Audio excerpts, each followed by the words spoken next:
السلام علیکم۔ سیدہ سینٹر کے تمام پیارے دیکھنے والوں سننے والوں آپ سب کو خوش آمدید۔ ایک پراسرار شخص کی ہے یہ عجیب و غریب داستان، جس کو سن کر آپ حیرت کے سمندر میں ڈوبنے لگیں گے۔ تو مکمل یہ کہانی سنیے، شیئر بھی کیجیے اور ہمارے چینل سے جڑنے کے لیے سبسکرائب کریں سیدہ سینٹر کو۔ بیل آئیکن کو دباتے ہی آل نوٹیفیکیشن پر کلک کرنا ہرگز نہ بھولے گا۔ شجاع نام تھا اس کا، وہ ہمیشہ سے ہی ایسا تھا، ڈرپوک دبو سا۔ اس کی کسی سے زیادہ دوستی بھی نہ تھی، لیکن جب سے تارا باجی کی منگنی ہوئی تھی، رضا کی اس سے خود بخود دوستی ہو گئی۔ رضا رشتے میں تارا باجی کا دیور لگتا تھا اور اتفاق سے اسی کے اسکول میں پڑھتا تھا۔ یہ بھی اتفاق ہی تھا کہ دونوں ہم جماعت بھی تھے۔ باجی کا اکلوتا لاڈلا بھائی ہونے کے ناطے اسے اہمیت حاصل ہو گئی تھی۔ رضا بڑا ملنسار اور بہادر لڑکا تھا۔ اس کی سنگت میں بھی اس کی طبیعت میں کوئی خاص فرق نہ آیا۔ شجاع، چلو سی ویو چلتے ہیں، رضا نے اس دن موسم کی مناسبت سے اس سے کہا۔ نہیں بابا، میں اپنے امی ابو کے بغیر کہیں نہیں جاتا۔ ہاں یار، میرا بھی بہت دل چاہ رہا ہے۔ فیض بھی جانے کے پورے موڈ میں تھا اور شجاع کے منع کرنے کے باوجود اسے جانا ہی پڑا۔ پہلی بار امی ابو اور بہن کے بغیر جاتے ہوئے اسے کچھ ڈر تو محسوس ہوا، لیکن ساتھ ہی ایک قسم کی آزادی کا احساس بھی ہوا۔ اچھلنے کودنے موج اڑانے میں کتنا مزہ آ رہا تھا۔ پانی کی اونچی نیچی لہروں کا ساحل سے ٹکرانا اور پھر پلٹ کر واپس چلے جانا اسے بہت دلچسپ لگ رہا تھا۔ خاصی دیر تک وہ تینوں ساحل پر موج مستیاں کرتے رہے۔ پھر بھوک نے ستایا تو کھانے پینے کی سوجی۔ وہ کھانا لے کر پلٹ ہی رہا تھا کہ رضا کی نظر اس شخص پر پڑی۔ وہ سڑک کے ساتھ بنی دیوار پر بیٹھا آسمان گھور رہا تھا۔ اس کی بے ترتیب بڑی ہوئی داڑھی ہوا سے ہل رہی تھی۔ کچھ عجیب سا دکھ رہا تھا وہ۔ پھٹے پرانے کپڑے، اجڑی سی شخصیت بہت ہی زیادہ پراسرار لگ رہی تھی۔ تقریباً 35 یا 40 کا ہوگا وہ۔ اسے دیکھ کر رضا نے شجاع کو کوہنی ماری اور آنکھ سے اشارہ کیا۔ اس شخص کی شخصیت میں ایسا نہ جانے کیا تھا کہ شجاع کی تو اس کا ساتھ دینے کی ہمت نہ ہوئی، البتہ فیض نے موقع ہاتھ سے نہ جانے دیا۔ ان دونوں کو اس کی جانب بڑھتا دیکھ کر نہ چاہتے ہوئے بھی اس سے قدم اٹھانے پڑے۔ آپ کو اس سے پہلے کبھی نہیں دیکھا یہاں؟ رضا نے عین اس کے سر پر پہنچ کر سوال کیا۔ وہ چونک پڑا۔ ہاں، یہ سوال تو میں تم سے کر سکتا ہوں؟ اس کی بھاری بھرکم آواز اس کی دبلی پتلی شخصیت سے ہرگز میل نہیں کھا رہی تھی۔ شجاع کا دل بڑی زور سے دھڑکا۔ رضا اس کے اس سوال پر خود گڑبڑا سا گیا۔ نہیں، وہ میرا مطلب ہے کہ آپ شاید کہیں دور سے آئے ہیں، اس نے اپنی بوکھلاہٹ پر کسی قدر قابو پاتے ہوئے پوچھا۔ ہاں، آیا تو دور سے ہوں، پر اب جانے کا وقت آ چکا ہے۔ ایسا کہتے ہوئے اس کی بڑی بڑی آنکھوں میں اداسی کا سایہ لہرایا۔ مجھے رضا کہتے ہیں، یہ میرے دوست شجاع اور فیضی ہیں، ہم تینوں کلاس فیلوز ہیں۔ رضا نے دوستانہ انداز میں تعارف کروایا۔ اس کے چہرے پر مسکراہٹ بکھری ہوئی تھی۔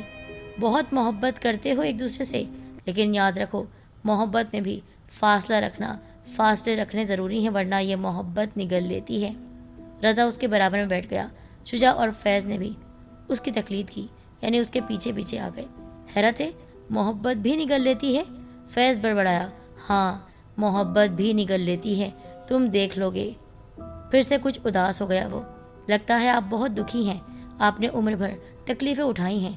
تکلیفیں جب بندے کا مقدر بن جائیں تو بندہ کیا کر سکتا ہے؟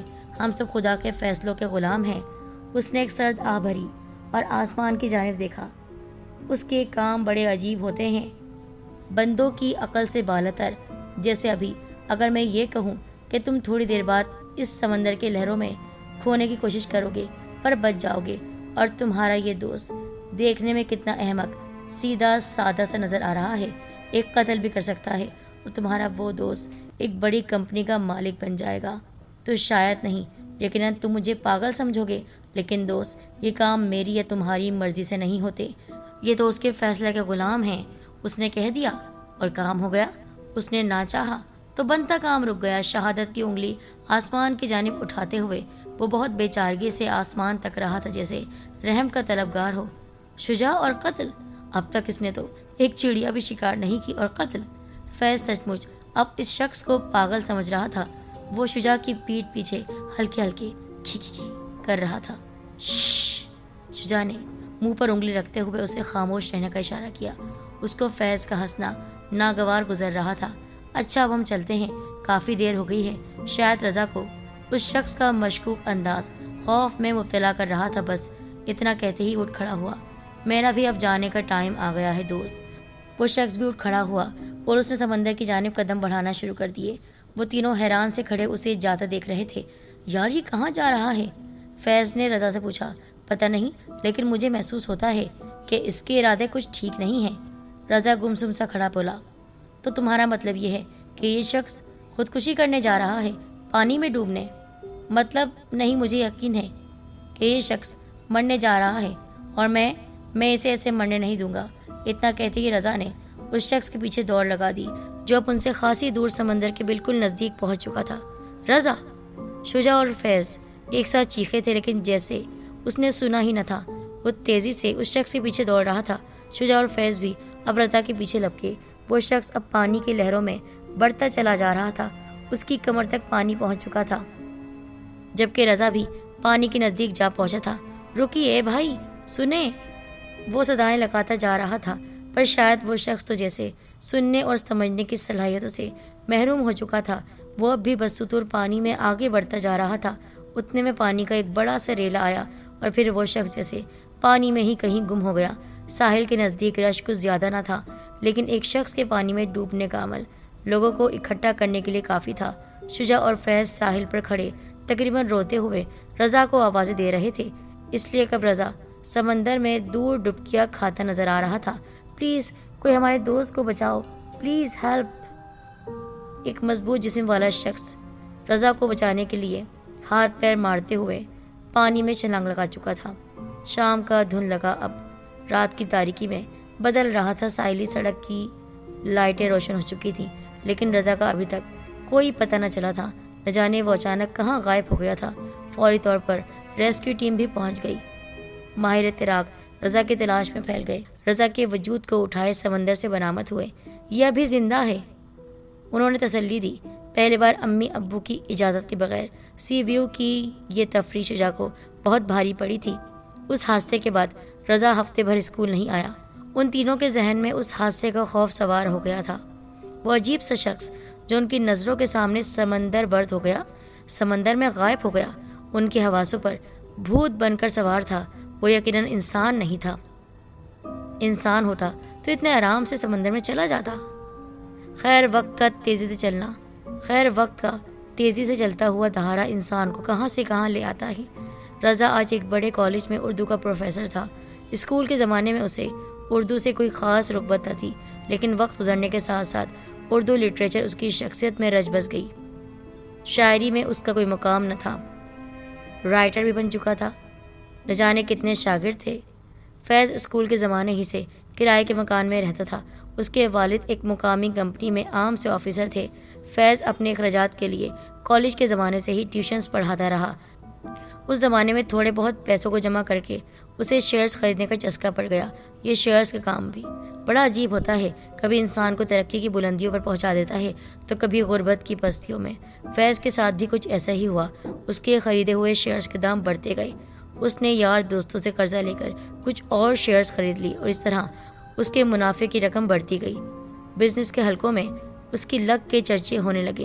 بڑے بڑے سیٹ شیئرز خریدنے سے پہلے اس سے مشورہ کرنے لگے۔ اس کی اہمیت شیئرز کے کاروبار کے حوالے سے بڑھتی گئی اور ایک دن وہ خود ایک بڑی کمپنی کا بڑا شیئر ہولڈر بن گیا۔ قدرت نے کیا کھیل کھیلا! کیا تھے اور کیا بن گئے۔ شجاع اپنے باپ کی دکان چلا رہا تھا، جو پہلے خاصی چھوٹی تھی، لیکن شجاع کی محنت سے وہ دکان خاصی ترقی کر گئی۔ اب برابر کی بھی دکانیں اس میں شامل ہو کر اس کی دکان کو اچھا خاصا بڑا کر چکی تھیں اور وہ ایک مارکیٹ کا مالک بن گیا تھا۔ زندگی نے ان تینوں کے تعلقات پر خاصا اثر ڈالا۔ ان کا آپس میں کم ہی ملنا ہوتا تھا، لیکن سال کے سال وہ تینوں فیض کے کاروباری سالانہ ڈنر میں شرکت کرتے۔ وہ بھی ایک ایسی خوبصورت شام تھی جب وہ تینوں شہر کے ایک بڑے ہوٹل میں باتیں کر رہے تھے۔ تمہیں یاد ہے فیض، ایک بار ہم تینوں سی ویو کے سیر کو گئے تھے، جہاں ہمیں ایک عجیب اور غریب آدمی ملا تھا اور جس نے پیشن گوئی کی تھی کہ تم ایک بڑی کمپنی کے مالک بنو گے۔ ہم تمہاری شکل پھر دیکھ پائیں گے یا نہیں؟ فیض کی یادداشت میں آج بھی وہ منظر محفوظ تھا۔ ٹھیک کہتے ہو فیض۔ رضا ایسے اس شخص کے پیچھے دوڑا جیسے کسی نے اس پر جادو کر دیا ہے۔ شجاع کو بھی وہ منظر ڈراؤنے خواب کی طرح کبھی کبھی ڈراتا تھا۔ اس شخص نے جو کچھ کہا تھا ہمارے بارے میں وہ بالکل درست ثابت ہوا۔ مسئلہ یہ کہ میں ڈوب سکتا تھا اور فیض کا بڑی کمپنی کا مالک ہونا۔ رضا نے یاد دلایا۔ اس شخص کی باتیں حیرت انگیز طور پر درست تھیں۔ ہو سکتا ہے وہ محض اتفاقی ہو۔ نہیں، اتفاق نہیں تھا وہ شخص انسان بھی نہیں تھا۔ اس کی چال سے لگ رہا تھا کہ وہ انسان نہیں ہے، اور پھر جس طرح سمندر میں جا کر وہ کھویا، ایسا لگ رہا تھا وہ سمندر اس کا گھر ہے۔ تم اس کے پیچھے اس طرح بھاگے کہ اس نے تم پر جادو کر دیا۔ جو کچھ ہو رہا ہے بے شک وہ اللہ کی مرضی سے ہو رہا ہے، لیکن اس نے ہمارے اندر کوئی ایسی بات تو دیکھی تھی، اور پھر اس کے سمندر میں جانے کے بعد بھی مجھے ایسا لگتا کہ وہ ہمارے آس پاس ہی ہے، ہمیں دیکھ رہا ہے، ہمارے ساتھ ہی ہوتا ہے۔ صحیح کہتے ہو، ایسا اتفاق سے نہیں ہوتا، ایسا مرضی خدا سے ہوتا ہے، لیکن سامنے اگر اور کوئی مخلوق ہو تو وہ بھی ایسا کر سکتی ہے۔ لیکن دیکھو نا، آج تم ایک بڑی کمپنی کے مالک ہو۔ رضا کے متعلق بھی اس نے جو کچھ کہا تھا 100% درست ثابت ہوا۔ شجاع کچھ سوچتے ہوئے بولا، تمہیں یاد ہے اس نے تمہارے متعلق بھی کچھ کہا تھا؟ فیض کو یاد آیا۔ ہاں فیض، تم ٹھیک کہتے ہو، شجاع کے متعلق بھی اس نے کچھ کہا تھا، شاید اس نے قتل کا کوئی ذکر کیا تھا۔ رضا نے بے چینی سے کہا، پھر تو بات محض اتفاقی ہے، اس لیے کہ اپنا شجاع اور قتل۔ ہاں، ایسا نہیں ہو سکتا، یہ تو ڈرپوک ہے، دبو سا ہے، اپنی بیوی سے اتنا ڈرتا ہے، تھر تھر کانپتا ہے اس کے سامنے۔ فیض کا موٹا پیٹ زور زور سے ہنستے ہوئے کچھ عجیب طریقے سے لرز رہا تھا۔ دیکھو یار، اب تم لوگ زیادتی کر رہے ہو۔ شجاع کی ہنسی ذرا تھمی، نہ جانے اچانک کس کیڑے نے ہتھیلی پر کاٹا۔ وہ بار بار اپنی ہتھیلی کھجا رہا تھا۔ ویسے شجاع، بات غلط نہیں ہے بھائی، مجھے تو بڑی شرم آتی ہے جب کوئی تمہارے حوالے سے ایسی بات کرتا ہے۔ ویسے سنا ہے بڑے پیسے والی ہے۔ رضا سب جانتا تھا کہ شجاع نے بزنس بڑھانے کی غرض سے اپنی عمر سے بڑی عورت سے شادی کی، لیکن آج کریدنے کا موقع ملا تھا۔ بکواس کرتے ہیں لوگ، جلتے ہیں میری ترقی سے۔ وہ سلگ اٹھا۔ شادی کے 18 سال کے بعد آج اسے یہ تانا سننے کو مل رہا تھا۔ مانا کہ رفیہ خاصی تیز مزاج کی ہے، لیکن اسی کی بدولت آج میں اس پوری مارکیٹ کا مالک بنا بیٹھا ہوں۔ یار، لوگوں کی تو باتیں بنانے کی عادت ہوتی ہے، تم بلا وجہ ٹینشن لے رہے ہو۔ رضا نے اسے ٹھنڈا کرنا چاہا، لیکن ایک بات تو ہے، اپنے شجاع کا بزنس خوب چل رہا ہے، پیسے والی بیوی کا فائدہ بڑا ہوتا ہے۔ فیض مستقل جملے بازی کر رہا تھا۔ فیض، میں بہت دیر سے تیری بکواس برداشت کر رہا ہوں، حد ہوتی ہے، منہ بند کر۔ کم آن یار، ہم اس پاگل سے آدمی کی بات کرتے کرتے کس موضوع پر نکل آئے۔ ارے یار، اب دوستوں میں بھی کھل کر بات نہ کریں گے تو کیا ہوگا؟ میں تو مذاق کر رہا تھا۔ اور شجاع بلا وجہ گرم ہو گیا۔ اب بھی فیض کے چہرے پر شرارتی مسکراہٹ تھی۔ دیکھو، یہ مذاق کر رہا تھا، دیکھو اس کے چہرے پر مذاق اڑا رہا تھا یہ۔ شجاع کے اندر ایک آگ سی بھڑک اٹھی۔ وہ شدید غصے میں تھا، اس کا چہرہ سرخ ہو رہا تھا۔ شجاع، تم بچوں کی طرح بیہیو کر رہے ہو۔ رضا نے اسے پرسکون کرنے کی ناکام کوشش کی۔ پیسے حاصل کرنے کے لیے لوگ مختلف طریقے اپناتے ہیں، کوئی شادی کر کے امیر بن جاتا ہے اور کوئی محنت کر کے، یہ تو اپنی اپنی سمجھ کا پھیر ہے۔ فیض مستقل سے بھڑکا رہا تھا اس کو۔ سر، ویٹر جوس کی ٹرے لیے اس کے سامنے کھڑا تھا۔ فیض، تم؟ غصے میں اس نے فضا میں ہاتھ بڑھایا اور جوس کی ٹرے اس پر الٹ دی۔ او یو آر، وہ غصے سے پاگل ہو رہا تھا۔ سر کیا ہو رہا ہے؟ تمہیں تمیز نہیں سرو کرنے کی؟ وہ بری طرح دھاڑا۔ ہال میں موجود اب لوگوں کی نظریں ان پر گڑی ہوئی تھی۔ شجاع، کنٹرول یار، کیا ہو گیا ہے؟ کنٹرول کیا کروں؟ کیسے اس نے مجھ پر یہ پوری ٹرے انڈیل دی، میرے مہنگے سوٹ کا بیڑا غرق کر دیا۔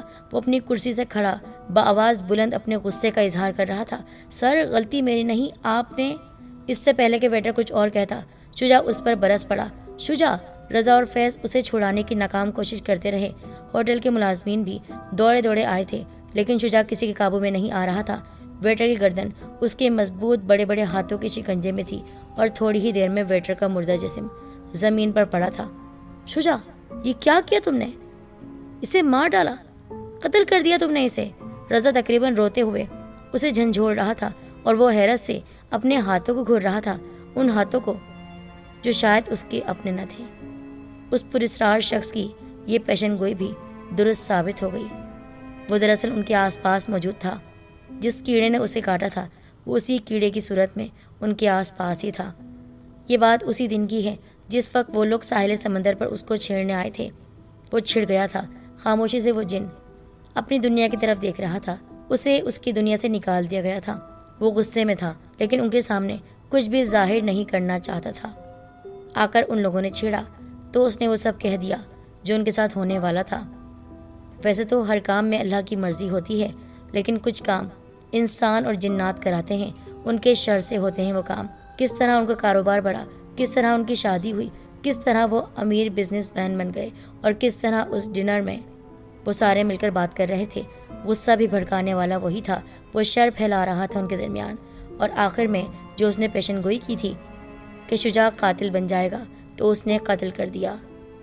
اب وہ ان تینوں کو برباد ہوتا دیکھ کر وہاں سے خاموشی سے چلا جا رہا تھا، لیکن کسی کو آج وہ نظر نہیں آ رہا تھا۔